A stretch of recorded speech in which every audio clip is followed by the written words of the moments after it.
આદરણીય સંતો અને વાલા સત્સંગી બંધુઓ, આજનો પ્રસંગ અલૌકિક પ્રસંગ છે, દિવ્ય પ્રસંગ છે.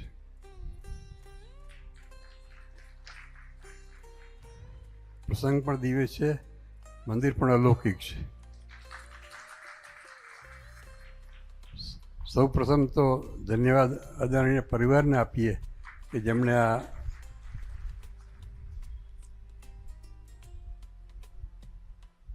આપણો સંપ્રદાય, મેં હમણાં છાપામાં વાંચ્યું હતું કે સ્વામિનારાયણ સંપ્રદાયનું સૌ પ્રથમ સનાતન મંદિર થઈ રહ્યું છે. પણ એ વાતમાં મારે જરા સુધારો કરવો છે. સ્વામિનારાયણ સંપ્રદાયનું સૌ પ્રથમ સનાતન મંદિર તો નારાયણ દેવના કાળુપુરના મંદિરમાં થયું છે. સ્વામિનારાયણ સંપ્રદાય એ શુદ્ધ સનાતન વૈદિક સંપ્રદાય છે. અને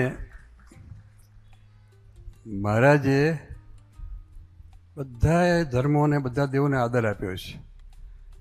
શ્રીજી મહારાજે કોઈને કન્વર્ટ કરવા ટ્રાય નથી કર્યો. જેના જે ધર્મ હતા એ ધર્મ માટે એને શ્રદ્ધા વધે એવા પ્રયત્નો કર્યા છે. જેના જે ઉષ્ટદેવ હતા એ ઉપર દર્શન આપીને એનો નિશ્ચય વધાર્યો છે. અને આજે એક પ્રસંગ મારે કહેવો છે કે જે મેં પૂજ્ય બાપુજી અને જૂના સંતો પાસે સાંભળેલો કે ઘણા વર્ષો પહેલાં બનારસમાં કાશીના પંડિતો સાથે શાસ્ત્રાર્થ થયો અને આ સંપ્રદાય અંગે શાસ્ત્રાર્થ થયો. અને એમાં જૂનાગઢના એક બહુ વિદ્વાન સંત હતા કૃષ્ણવલ્લભ સ્વામીએ, જેને સંસ્કૃતમાં એક ડિગ્રીઓ મેળવેલી આચાર્ય પદની, અમે આ સંસ્કૃતના વ્યાકરણ આચાર્ય વગેરે. તેમણે કૃષ્ણવલ્લભાચાર્ય તરીકે ઓળખતા સંપ્રદાય અને બહુ વિદ્વાન હતા સંસ્કૃતના. અને એમણે આ સભા જીતવામાં મોટો ભાગ ભજવેલો. અને આપણે ગૌરવ લેવા જેવી આનંદની એ વાત છે જે મને જૂના સંતોએ પછી બાપુજીએ કરેલી કે સ્વામિનારાયણ સંપ્રદાય શુદ્ધ સનાતન વૈદિક સંપ્રદાય છે એનું પ્રતિબંધ કરવામાં અમદાવાદનું 7મું વચનામતનો ઉપયોગ કર્યો હતો. અમદાવાદનું 7મું વચનામત છે એનો ઉપયોગ કરેલો, આનો આધાર લીધેલો. તો આપણો સંપ્રદાય તો સનાતન સંપ્રદાય છે.